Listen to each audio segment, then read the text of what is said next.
Want to be a topper in MBA entrance exams? Join BYJU'S Exam Prep, CAT and MBA YouTube channel and watch serial 99 percentilers teaching you the tips and tricks. Good noon, all of you. Hi, Shubham. Hello, Vishnu. Good noon, Sanil, Dharmi. Hi, Ribal. I can see your question mark. That's like your good noon. Hello, Varun. Good afternoon.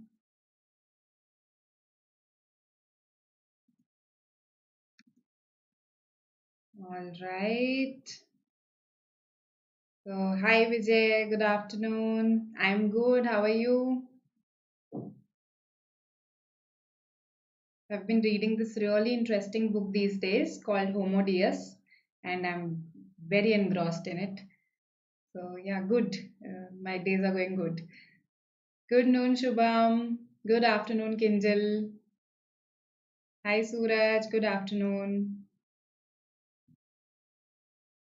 Okay, so I welcome you all to this session. And this is a session where we're going to focus on parajumbles, right? How to solve them speedily, right? We're going to see all these things through some questions. Of course, in our previous sessions on parajumbles, we have talked about how to pay attention to, connecting links, right? So how to make mandatory pairs. So all those things we have discussed. We'll see these again through some questions today. Okay. Good noon. Hello, Pranita. Hi, Aman. Hi, Amrit. Good afternoon. Good noon, Surbi. All right. So, first things first, your parajumbles are pervasive throughout all your entrance exams, right? So, you name the exam, it has parajumbles. They are asked in CAT, ZAT, IFT, SNAP, NMAT, TISNET, MH-CET, of course, right? So, in all these exams, parajumbles are asked. And in all these exams, different types of parajumbles may be asked, right? So, 4 sentence, 5 sentence, 1 sentence fixed, with options, without options, odd sentence out parajumbles. So we'll look at all of this today, right?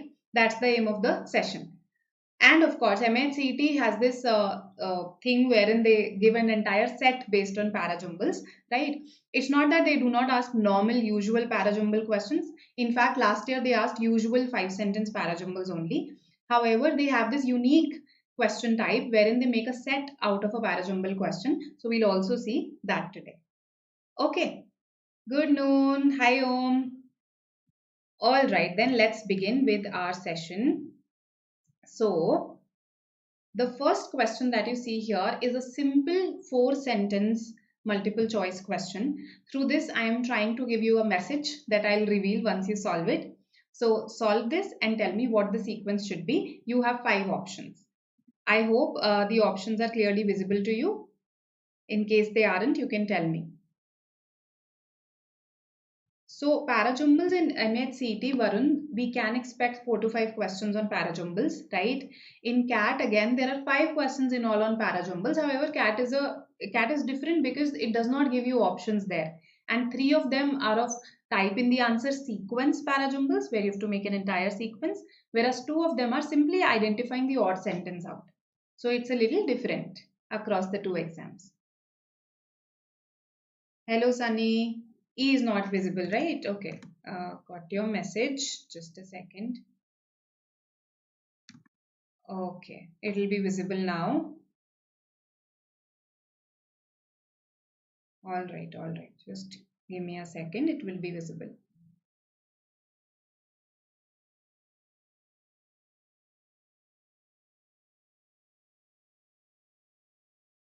Okay. So I've got 2 answers, 2 responses. All right. A. Okay. So Sanil says 4. Varun says A. Okay. So D, A. What else?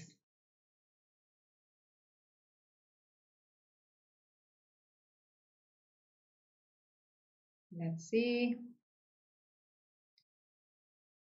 IFT and ZAT have options. CAT is the only exam that does not offer you options. Otherwise, all the other exams, they give you options in para-jumbles.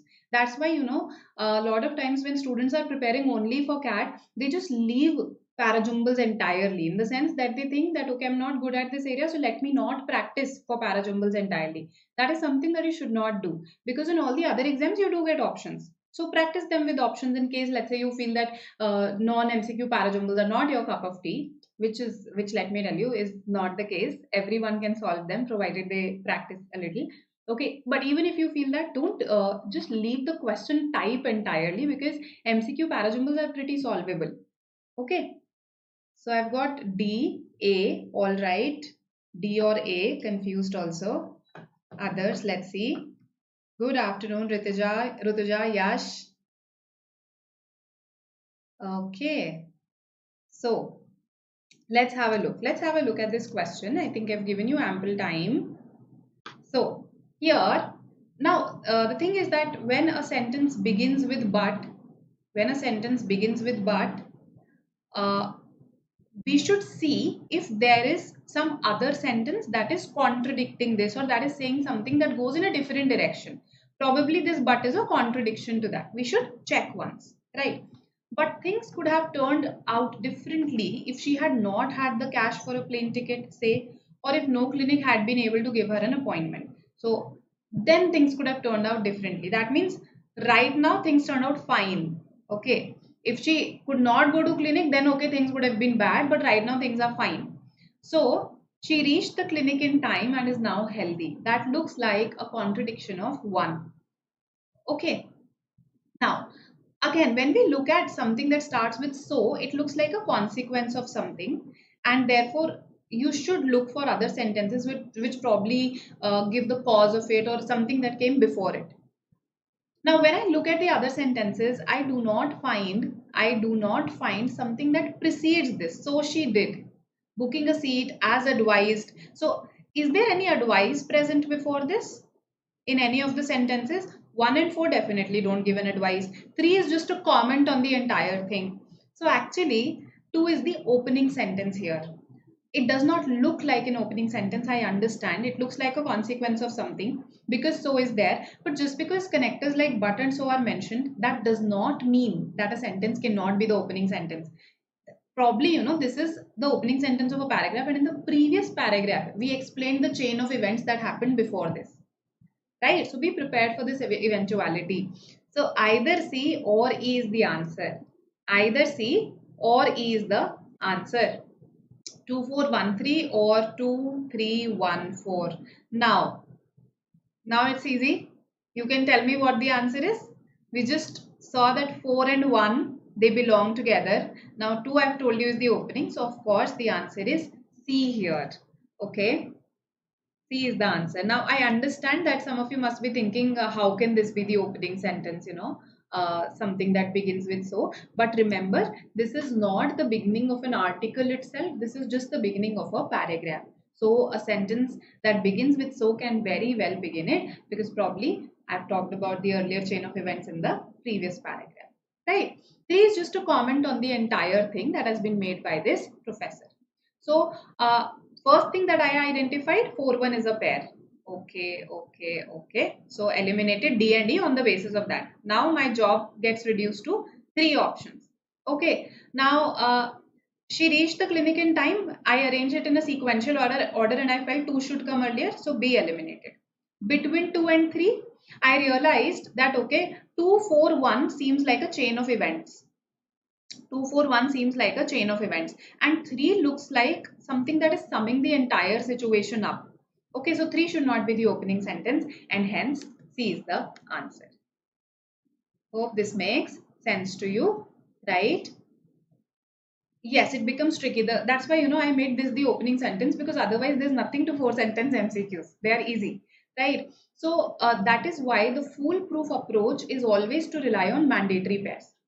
If you're able to find the opening sentence easily, nothing like it. But if you're not able to find it easily, For instance, when I read 3, okay, my instinct was that probably this is the opening sentence. But then I realized that first a chain of events is mentioned. So, and this looks like something that is summing up the situation. So once I realized that 3 may not be the opening sentence, I did not waste my time with opening sentences. I went for a mandatory pair and then proceeded on the basis of my other mandatory pair. So first I identified 4-1, then okay, 2-4 also makes sense. 2-4-1 is a sequence. Now between A and C, 3 is the summing up comment rather than the opening comment. Alright, so this is how you had to attempt it. Okay. Alright, Vijay, what is not clear? Tell me. I'll explain again. Yes. See, first of all, this is a see, first this happened. First 2 will happen. She will book a seat, right? Then she will reach the clinic in time and is now healthy. Then I am imagining what would have happened if she hadn't booked a seat and reached the clinic in time. So 2-4-1 is a clear sequence. I think between A and C, all of you should have narrowed down. All of you should have narrowed down to A and C. Right? The choice had to be between A and C. Right? It's just where to put 3. Barbaric is something that's cruel. Okay, barbarians are referred to as these cruel, crude people who kill others, right? So barbaric is cruel. Okay. All right, Vicky. So now I'll also become alert and not put the difficult question in the beginning. Right? So this is a question from CAT 2021 slot 3. So this is an actual exam question. You can't even blame me for making it more difficult or easier, right? So look at this. You have to make the sequence. It's not difficult. Focus on mandatory pairs. Okay, so make a sequence and type it in the chat box. Yes.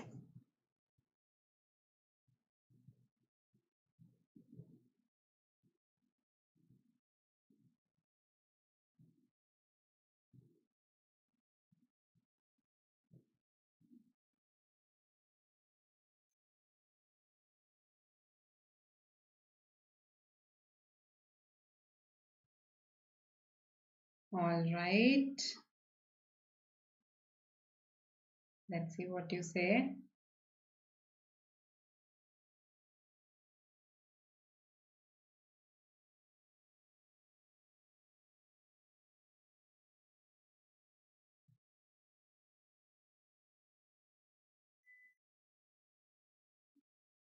Okay, so Varun has answered. Others?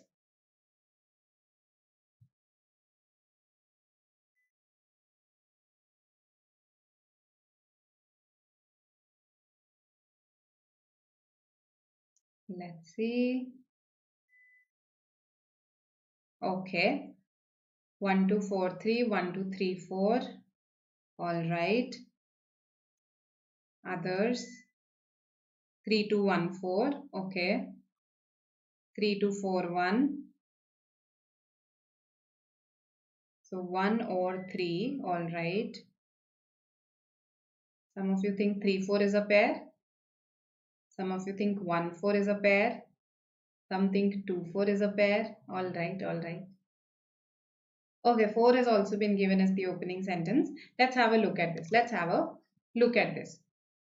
So, the bigger threat, that means it's possible that I have talked about a smaller threat or another threat earlier, right? So pay attention to various words. Look for, so now what will my job be? I'll look at the other sentences that, okay, has some other threat been mentioned? So for instance, in fact, this sentence itself is giving me a clue.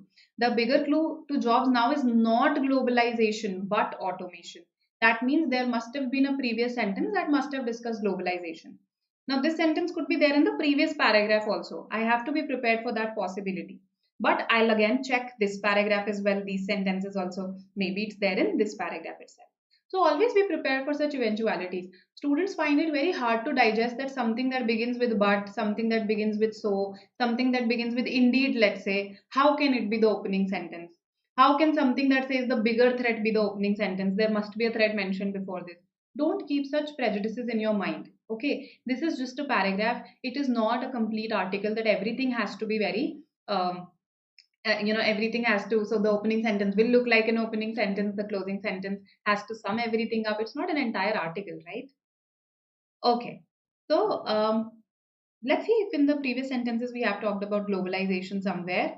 This is about robotics. This is about robotics. For years, politicians have promised workers that they would bring back their jobs. How? By clamping down on trade, by placing restrictions on trade. Offshoring. Okay, so replacing restrictions on offshoring, basically transferring jobs to places that can do them cheaper. And immigration, they'll also clamp down immigration. So basically this is about globalization only, no? If I'm clamping down offshoring, if I'm clamping down immigration, that means I'm placing restrictions on globalization. For years politicians have promised it, but now economists are saying that the bigger threat now is not globalization, the bigger threat now is automation. So for years politicians have said something, however economists are saying the bigger threat now is something else.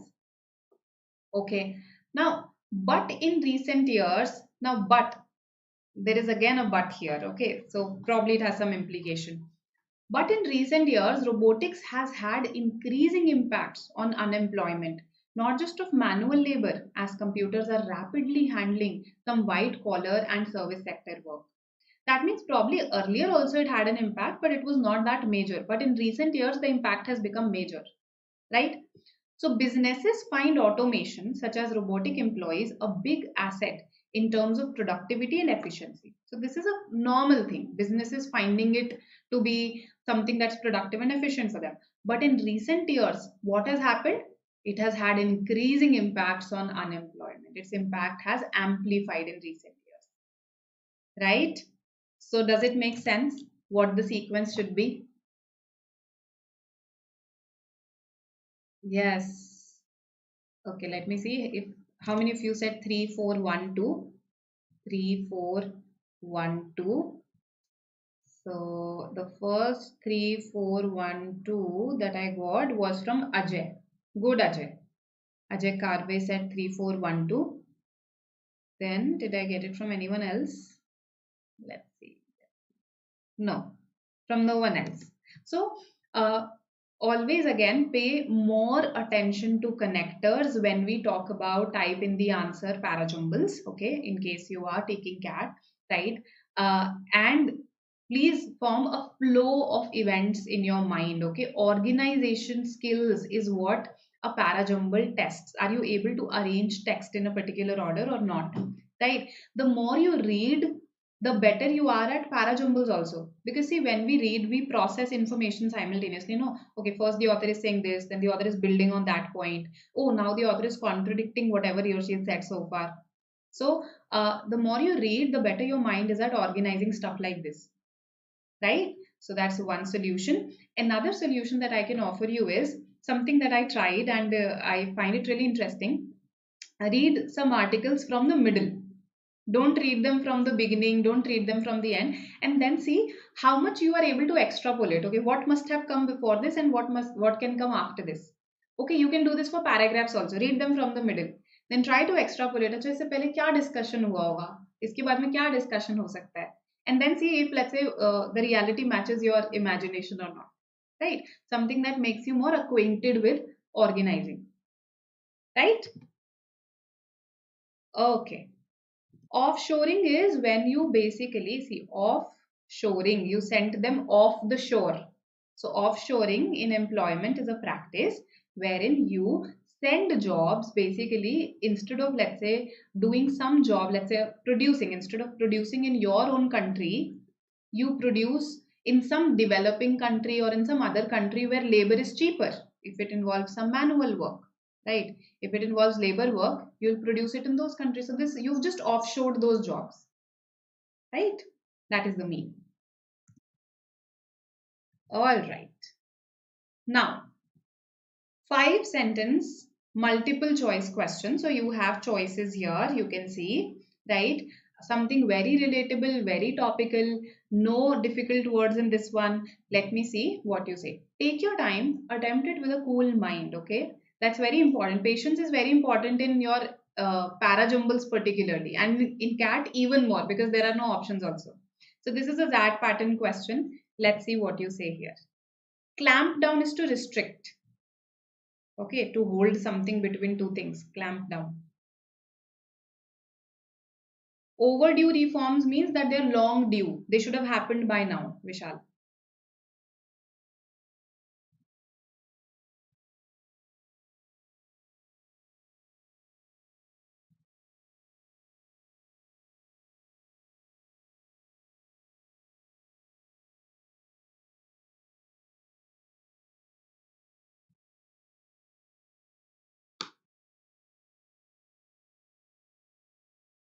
Good afternoon, Kashish.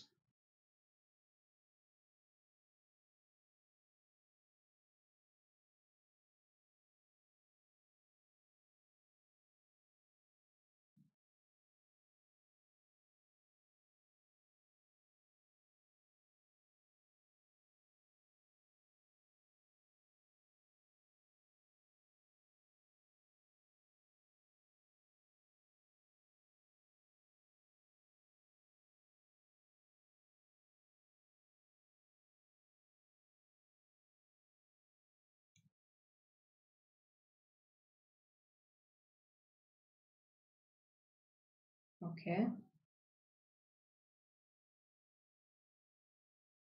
All right.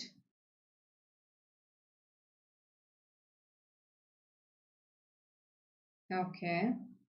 The D, E primarily, then B and C also have got recently. Good afternoon, Vijayaraj. What do you say about this question? D again. Okay. All right. B. Okay. A. So I've got A, B, C, D, E. All the options I've got. All right. Let's have a look. Let's have a look. Okay. Okay. So, I think majority of you are confused between D and E, isn't it? Okay. So let's have a look. Now, again, we have some very clear mandatory pairs here on the basis of which we could have narrowed down to two options, right? So, in America, primary age pupils are on average 5 months behind where they would usually be in maths and 4 months in reading, according to McKinsey, a consultancy. Let's see why. As a new school year gets underway in many countries, the harm caused by months of closure is becoming ever clearer. So this is an example of the harm caused by months of closure. So two should come first and then one should come. Okay, two should come first and then one should come. So D should have been rejected. Okay, D should have been rejected right there. Then, see, first we talk about the damage in America, isn't it? What the damage is in America. Then we say the damage is almost certainly worse in places such as India and Mexico, where the disruption to schooling has been greater. See, greater. Remember, bigger from the previous question, where it has been greater. So I'm comparing it with America, comparing the situation in India and Mexico with America. 214. Yes. Now, once I realize 214, even A gets eliminated, right? Although we have already narrowed down, but yes, let's see. So now if you look at it, it's C and E primarily between which we have a choice, because 214 looks like a clear sequence. 3, the crisis will accelerate that trend, does not make sense in between these 214. So C or E. If you look carefully, first we mention the problem here, the current situation. Okay. And then basically I'm talking about the damage caused by the pandemic. Then I say, even before pandemic, parents around the world were growing more willing to pay for extra lessons in the hope of boosting their children's education. The crisis will accelerate that trend. So now I'm ending by making a future prediction. So first I mentioned the current problem. I relate it to a previous experience, okay, to something that was the case earlier also. And then I end with a future prediction that the crisis will accelerate that trend, this trend.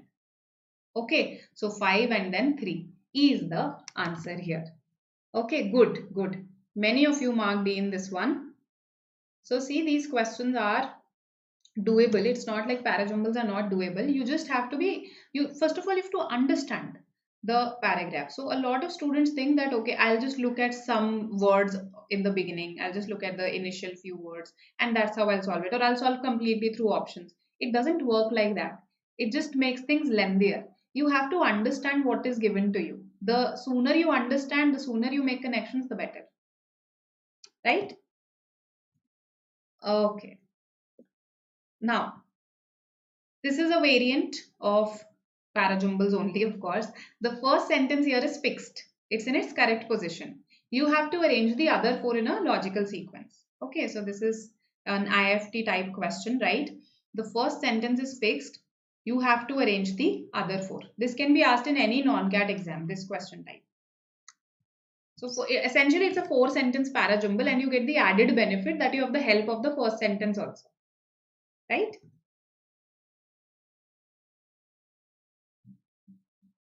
Parajumbles can be like that. They do require practice.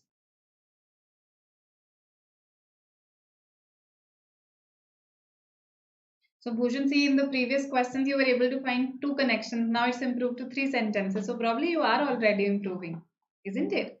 So, and once you found a connection between 3 sentences, no, all you have to do is you have to relate the other 2 to the sequence that you've already found, right? See whether the other 2 fit after this sequence that you found or before this sequence that you found. Now treat those 3 sentences as one chunk. Okay?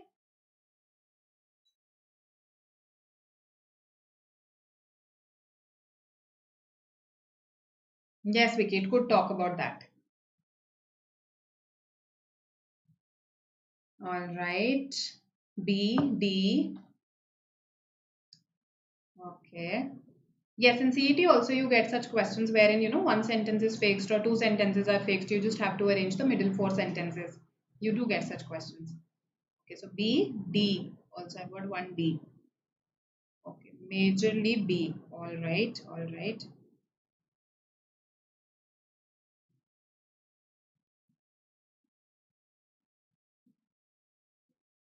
Okay, okay. So PSQ. This is a sequence here. It's very easy. Yes, very good. Yash. PS is a pair. PSQ is a sequence. PSQ is a sequence. One argument, another argument was put forward by Saint Augustine, and he pointed out something. So P, S, and Q. Right. Once you realize that A and D go out of the window, the choice is between B and C. The choice is between B and C. Now, some of you say B, quite a few of you say B, some of you say C also. See here, you had to take the help of the fixed sentence also, right? The beginning of the universe had, of course, been discussed for a long time. The beginning had been discussed for a long time. Now, if you write P straight afterwards, you say one argument of such a beginning. What kind of beginning? One argument of such a beginning was the feeling that it was necessary to have a first cause to explain the existence of the universe. We needed to have some first cause that, okay, this happened first. And that's how the universe came to exist. So what kind of beginning are we discussing? That is not clear from sentence 1. So R should come first. Okay, B is the answer here. Good, those who said B. The beginning of the universe had, of course, been discussed for a long time. According to a number of early cosmologies in the Jewish, Christian, Muslim tradition, the universe started at a finite. Now, see, such a beginning refers to this. The universe started at a finite and not very distant time in the past. Okay, at a finite and not very distant time in the past. One argument for such a beginning of it starting at a finite and not very distant time in the past was the feeling that it was necessary to have a first cause. Okay, so if you say that it started or some time back only, a finite time, things become more definite, more quantifiable. Okay, and you're able to explain then what happened, how it happened, those things. Hope this makes sense. Yes, RP is a mandatory pair. Correct. Good, good, good. So B, Bangalore is the answer here. Hope this is clear to everybody. And so far we've done some 4-sentence parajumbles, 1 5-sentence MCQ, 1 sentence wherein 5 sentences were there, but 1 was fixed anyway. So it was essentially a 4-sentence one only, right? Now, let's have a look at a different question type. So, these are asked in CAT. They have also been asked in MH-CET, right? Now, in MH-CET, the question statement looks like this, that 5 sentences are given to you. Which of the sentences does not match in its theme with the other 4 sentences? So, which one of them does not match in its theme with the other 4 sentences? So ultimately, you just have to find out that one odd sentence. That's it. You don't have to make an entire sequence here. So see which sentences are related. So for instance, if I feel 2 and 4 are related, I eliminate 2 and 4 right away. Okay, they cannot be the answers because they form a very strong mandatory pair. They are related. Now between 1, 3 and 5. Now basically that's how I narrow down my search. So if let's say I feel 1 and 3 are related, again eliminated and I found my answer. Or if I simply feel 1 is related to 2, 4, then again my choices get narrowed down. So I'm not making an entire sequence, I'm just eliminating on the basis of pairs. That's it. Okay. Let's see. Is it good to go with your gut feeling, Hemant? That depends. See, if initially, if you're in the initial stage and just by going with your feeling you're getting questions wrong, then I would not advise it. But yes, after a while, after some practice, you develop that intuition to a certain extent, wherein going with your gut feeling helps. It saves time also. So see which stage you are in. Okay. If it's the initial stage, then I would say practice more and you will automatically develop that gut feeling, that intuition with more practice.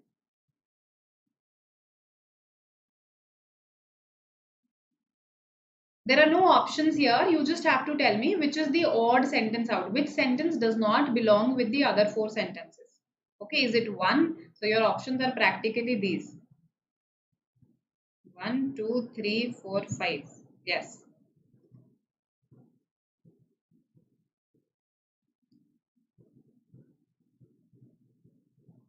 Read carefully. Take your time. It's okay.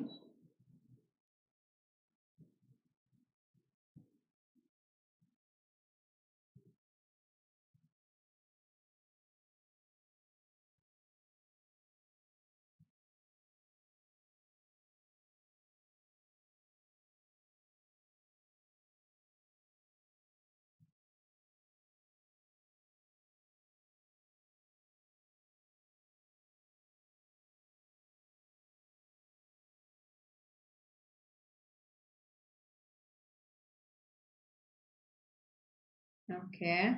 Quite a few 4s I've got. Don't go with the herd, I'm telling you. Just because so many people think 4, that does not mean that 4 is the answer.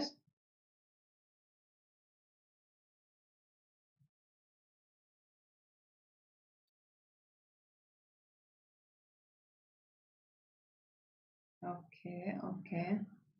Amrit, what do you think here? If you are still there in the session, what is the meaning of discrete direction? I'll explain, don't worry. Okay, 1, all right. 3, 1, Aishwarya says. Sri Vishnu says 1. Okay, Pranita says maybe 1. All right, so when I nudged you, I am getting the right answer. A is the answer here. 1 is the odd sentence out. Let's see why 1 is the odd sentence out.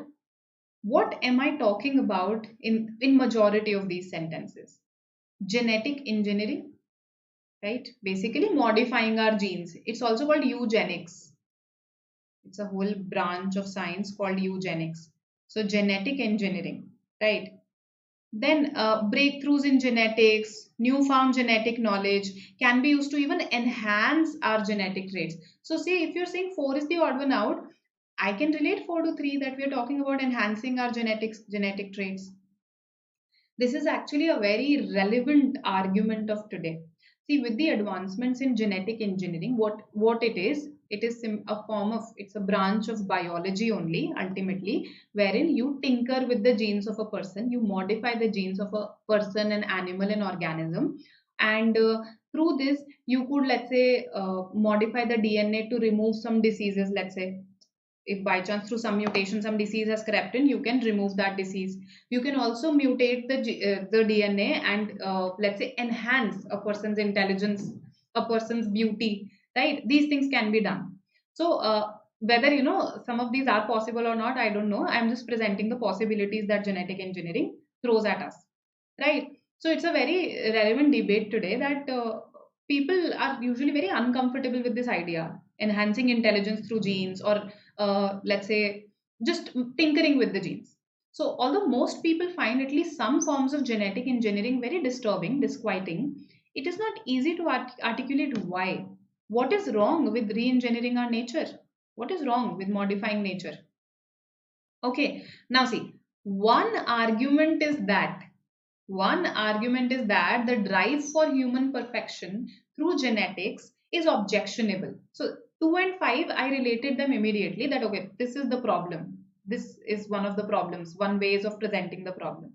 Okay, so one way of presenting the problem is this, that this drive for human perfection through genetics is objectionable as it represents a bid for mastery that fails to appreciate the gifts of human powers and achievements. Right? So 2, 5 eliminated. Now we are left with 1, 3, and 4. If you look at 1, it talks about biotechnology. It's a broader field. Okay. And here, on the other hand, 3, 4 are again very related to each other and to the present discussion. Breakthroughs in genetics present us with the promise that we will soon be able to prevent a host of debilitating diseases. Debilitating things that really weaken you, make you frail, feeble. So, breakthroughs in genetics actually give us this promise that we'll be able to prevent a host of debilitating diseases soon. And the predicament and the dilemma, and also the dilemma, that our newfound genetic knowledge may enable us to enhance our genetic traits. So actually, the problem is not that we'll be able to cure diseases through genetic engineering. I don't think anybody would object to that. Okay. The objection is that people will not just limit this knowledge to curing diseases. They will go ahead and apply it to perfectly healthy individuals also, just to, let's say, enhance their beauty, their intelligence, their or some other trait. Let's say if I want more muscular strength, I want to be an athlete, I just go and get my genes re-engineered. Okay, so that's the predicament, that's the dilemma.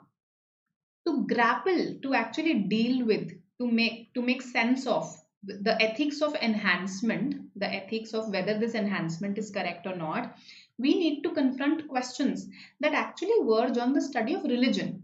These are religious and spiritual questions. We need to confront questions that border on the field theology, which is why modern philosophers and political theorists tend to shrink from them. Which is why, modern philosophers, political theorists, they find it disquieting, they find it disturbing, right? So actually it's 2, 5, 3, 4. I've made a sequence also for you, even though we were not required to do that, just to make you understand that this entire paragraph is about genetic engineering. It's not about biotechnology. Okay. And if I say the care with which philosophers examine arguments for and against forms of biotechnology makes this an excellent primer, means an introductory discussion on formulating and assessing moral arguments. So, we haven't really talked about why it is useful in the later sentences. We haven't talked about that why this will be useful for formulating and assessing moral arguments. We haven't discussed biotechnology in general. It's a very specific discussion that is happening. Okay, I hope you are convinced now that 1 is the odd one out. Oh, yes, I am also reading Homo Deus Nicole. That's what I mentioned in the beginning of the session. So, biotech is related to genetics, no doubt about it, Bhushan. It's not completely unrelated. I will not say that 1 is completely unrelated, but 1 does not match the scope of this discussion. This discussion is the use of genetic engineering to cure diseases, to enhance our genetic traits. Okay, and why people find it disturbing. It's not a broader discussion about biotechnology. So this just makes the discussion broad, not unrelated. Right? Grapple with something is to try to deal with it, to try to make sense of it. All right, great that it is clear. So I hope you're enjoying the session so far. We are getting to learn how to solve different types of questions, okay, and the way they are asked in different exams. The idea is just to show you, okay, what is the range of questions that you can be asked, and of course, to show you how to solve them. Now, this is that MH-CET special set that you get, right? So we have 5 sentences this time. You can get up to 6 sentences also, up to 7 sentences also. Maximum we've seen 7 sentences, I believe. Yes, maximum we've seen 7 sentences in MH-CET, right? So this is just a 5 sentence one. So I've tried to make it easy for you. Now I'm expecting all of you will give me the correct sequence for it. So today let's go for the sequence first. Or do you want to attempt? I think let's go for the sequence first. Okay. And then we'll attempt a couple of vocabulary and grammar questions based on it. Right? Okay. In under 1 minute. See, if you talk about this odd sentence out question, no. Honestly, you could have done it in a minute. Okay. Then if, however, I talk about some of the other questions, so MCQs, again, they can be done in a minute. MCQs, because there are options. In some of the non-MCQs, although in my opinion, this non-MCQ was not difficult. So I haven't chosen very difficult questions today. So this one could have taken a bit of time. If let's say you are new to Jumbles, this one could have taken a bit of time because of the opening sentence. This, however, had connectors. Okay. So at the most 1.5 minutes, at the most. 1.5 because there's a lack of options. That's why I'm giving you a little more time. These could have been done in a minute. Okay, with options, they can be done in a minute. Right? And yes, even this one. So it's possible, it's achievable. You just have to practice some questions. Okay. So from CAT 2017, the papers are available to us, right? So 2017, 18, 19, 20, 21, you 5-year papers, okay? And there are a number of odd sentence out questions there. So practice all of them, and after that, you'll automatically see that your time of solving them has reduced. Okay? All right. Discrete direction. Where was it mentioned in Invincible? So discrete, if I say this discussion, just a second. I thought it would be mentioned in a question. Discreet is when you are careful about what you do, what you say, when you try not to be noticed. That is when you're being discreet. Okay. Direction, you understand. So if I say, the conversation then went to a discrete direction. The conversation went in a discrete direction. That means then people suddenly became careful, cautious about what they were saying, and they started talking about issues that were not very open, some sort of secret issues. That is what the meaning would be in this example. Right? Hope this makes sense. Now, solving the exam papers, yes, that definitely helps in any exam you talk about. Okay, so yes, in MH-CET also it will help.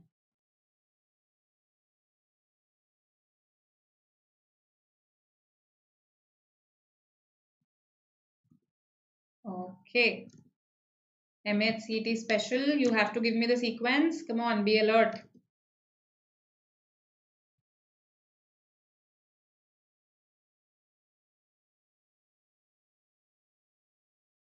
This is the last question set for the day. So just 2-3 questions will do.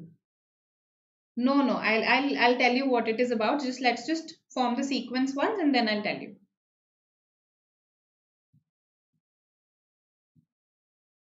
Oh, I'm so sorry.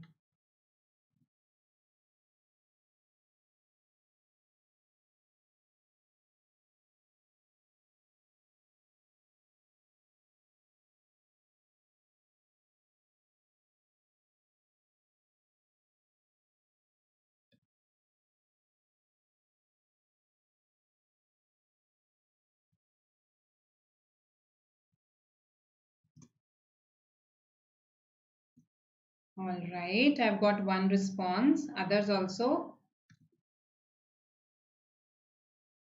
Okay.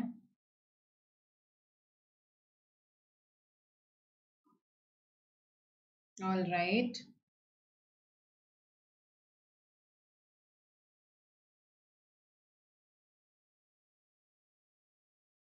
Okay. 153. Okay, I'm getting different openers here. We'll see. Others.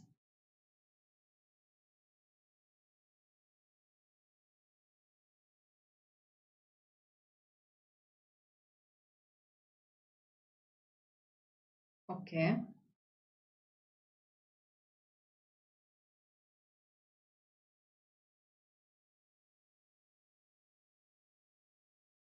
Hmm. All right. Okay.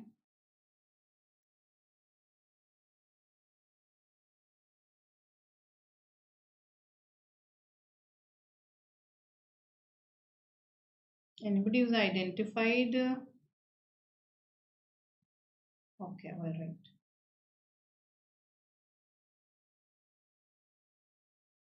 That's it. Others?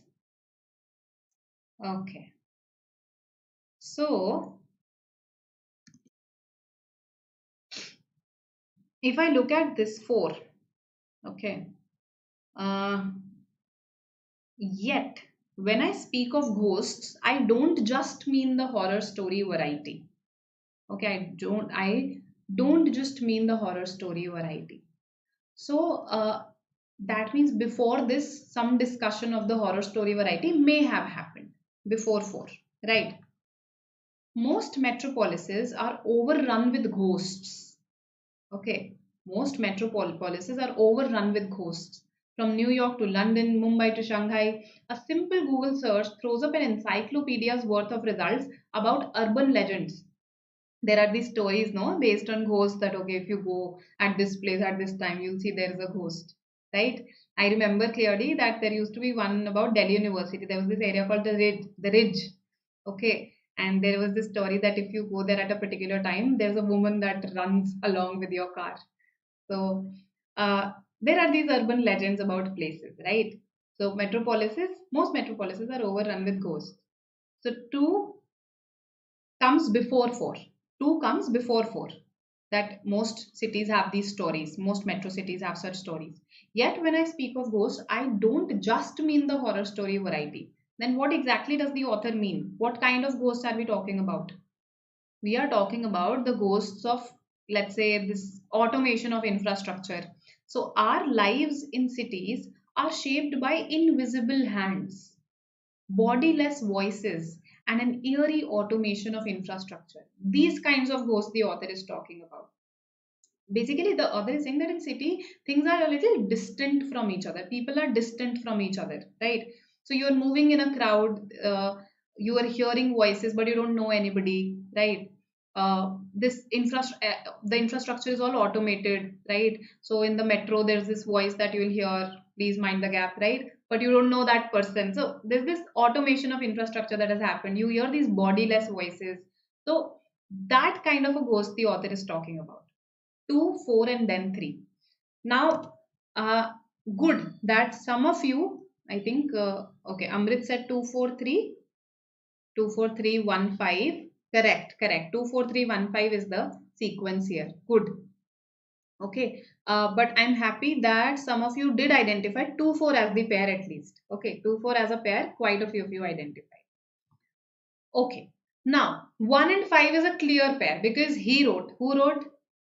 This guy, Michael D. I don't even know how to pronounce this, perhaps Sortiu, okay, or Curtiu, right? So this guy wrote something. Now, if you see this 1 and 5, this discussion is also, it's not about those kinds of ghosts, the scary ones, those that you see in horror movies. It's also about, our memory, our psyche, our familiarity with our past, these things.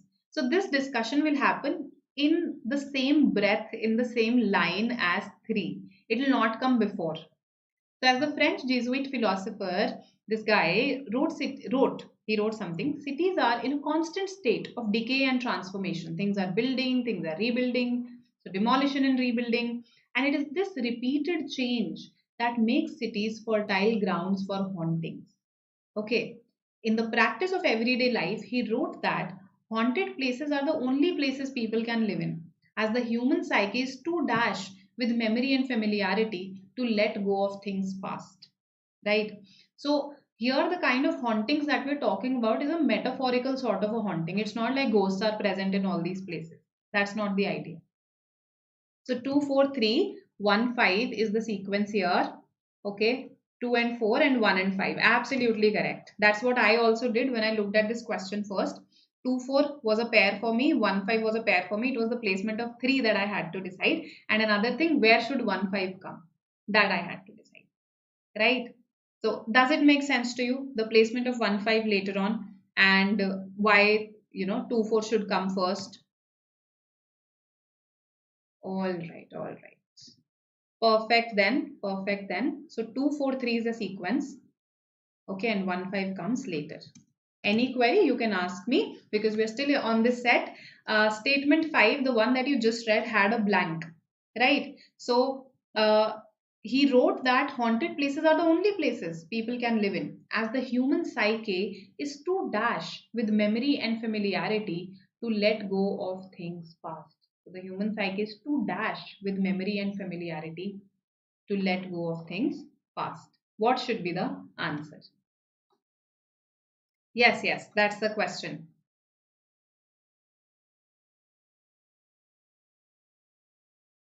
The human psyche is too dash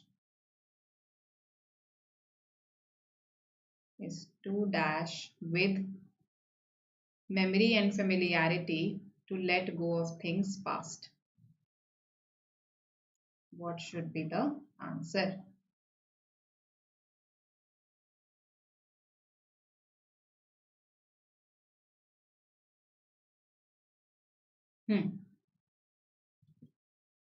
D, C, B. All right. All right.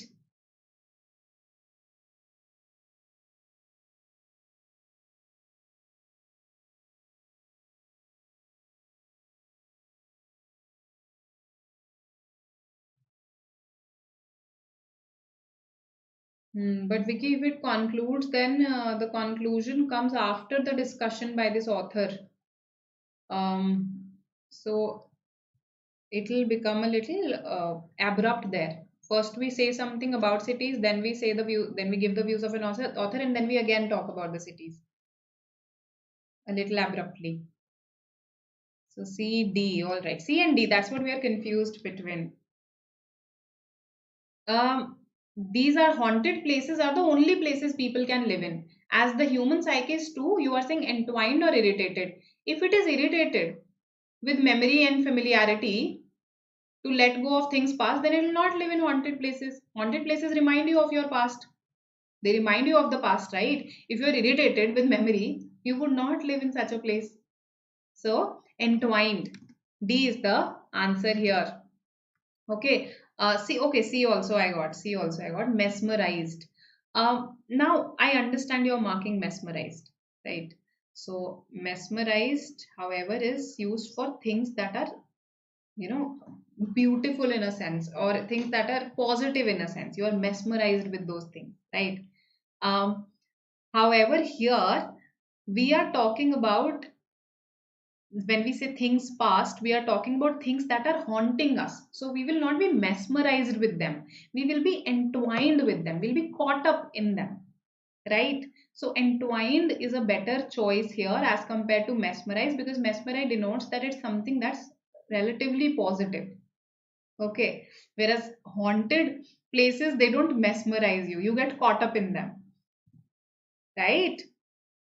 So that's why entwined is a better word choice here. Does entwined mean worrisome? Not necessarily. Entwined simply means that, you are basically interwoven. Okay. Winding something, twisting something. That is entwined. Okay, so does not always have to be negative. But mesmerized on the other hand is slightly positive. That's why we are actually rejecting mesmerized. Entwined can also mean entangled, when you are, let's say, caught up in something, as we say. Right? Entangled. Correct, correct, Amrit. All right, all right. Okay. So I hope this makes sense, that you are entangled there, you are entwined with memory. Mesmerized, used for relatively positive things. Caught up with. Okay, caught up with something means, let's say, to be too busy, to be too involved in that thing. To be too involved in that thing. So up was missing there, right? Messed with again does not make sense. Messed up with is the phrasal verb. Okay, so if I say her head was messed up with so many details, Let's say she had to remember a lot of details, so it was messed up with so many details. It was just or things were a mess. Okay, so that's the meaning there. So anyway, these were incorrect grammatically. Mesmerized, you understood. Entwined is the answer. Irritated goes against what is being conveyed. All right, hope this made sense to you. Now we had a phrase in statement 2. The phrase said things that go bump in the dark. Urban legends based on things that go bump in the dark. Urban legends based on things that go bump in the dark. Is this phrase correct, or is there a better way of writing it? Tell me. Yes. Let's see what you say. Virtually the last question of the day, because the next question is simply what is the opening sentence of this paragraph, which you figured out, right? So let's see what you say. Enthusiastic participation.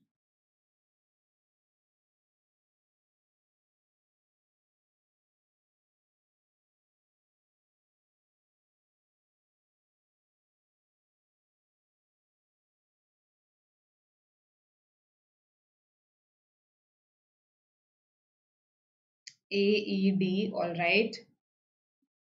D. So this is an expression, a phrase, a sort of an idiom, right? And it's used in a fixed manner. ECDA, all right. So the original one is correct. Things that go bump in the dark. It's not things that bump in the dark. Basically, bump is that it's a noise, right? That bumping noise. So when I say things that go bump in the dark, I'm referring to any mysterious activity or any frightening noise that I hear that I attribute to ghosts, at night. So for that I can say things that go bump in the dark. Okay, so frightening noises heard at night attributed to ghosts. That is what things that go bump in the dark refers to. Now, things which go bump in the dark, no, it should be things that go bump in the dark. Things bump in the dark, no. We do require a that or a which. So that go is required. Now, which is not correct here, because whatever I'm saying here after things, isn't this essential information? If I delete this, so it would be about urban legends based on things. No, I mean specific things, about things that go bump. So about ghosts. So this that is required here, which is used when the information is additional. This was not additional information. This was essential information. So you should use that. Clear? Yes, yes. Bump is it's a basically when something bumps against the other. It strikes the other and there's a resulting noise. Aishwarya, I hope which and that is clear, which is used for inessential information, whereas here the information that was given was pretty essential. So that is needed. And now you know the answer for this one. Opening sentence of the paragraph is clearly, what was the opening sentence? Metropolises, the sentence about most metropolises.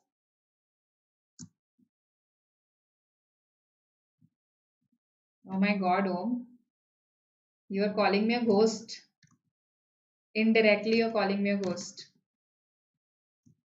All right, then be careful tonight. You might hear frightening noises. Epiphany, yes. Epiphany.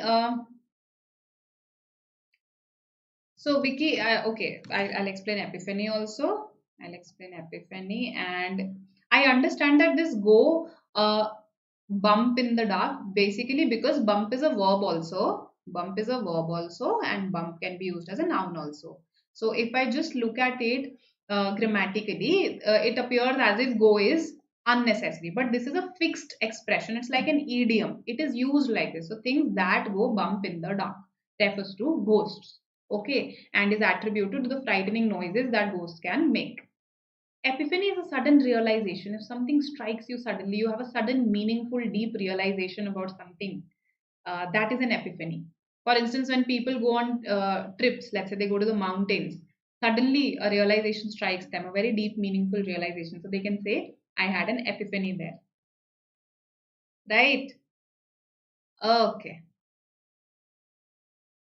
All right, Acha, that's what you were saying. Okay. Things that go. Things that go. Things plural hai, so go, not goes. Okay. Yes, Bhushan, arrange the sequence after identifying pairs. That's what we've done here also. See, here also we first identified our pairs 2, 4, then 1, 5. Okay, then we tried to figure out, okay, 1, 5 earlier, 1, 5 later.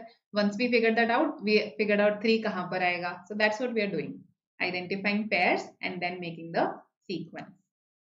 All right. I hope things made sense to you today. Parajumbles may look tricky, but once you practice, they basically excellence in parajumbles is a function of practice.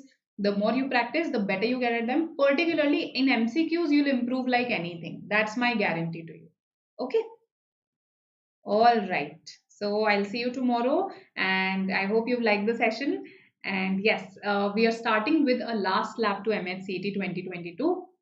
This starts from the 1st of August, okay, at 9 p.m. So we'll have 20 concise sessions for you on highly probable questions that can be asked. Of course, the idea will be to not just cover topics, but also to solve your queries related to strategy, related to, let's say, this inability to solve a particular question type, deal with a particular question type, its relative importance in the exam, all those things. Right? So 9 p.m. daily, 1st August onwards, we'll see you. Okay. And yes, you know about these students. This is our CAT 22 comprehensive program, right? Somebody's asking something. 6-sentence parajumbles, Vicky, you can find some in Snap previous year papers if you can get hold of them. I think they're available over the internet. And apart from that, a dedicated source will be difficult. On the exam prep app, BYJU'S exam prep app, there are some parajumbles questions. In fact, on BYJU'S.com also you'll find some parajumbles question. Just check if they have some 6-sentence parajumbles, right? Yes, ये latest news है आपके लिए. We are bringing this last lap for you. Okay. All right. Now, yes. You can stay connected with us over Telegram through this channel. Okay. And yes, you can follow us on social media. Adios. See you. See you. Bye. Kaushal, you should mark all the 50 questions because there's no negative marking. Okay. Also, in our coming last lab sessions, that's what we are going to discuss, the strategy for verbal ability and reading comprehension. Of course, along with QA and LRDI also, those sections as well. Okay. All right then. See you. Bye.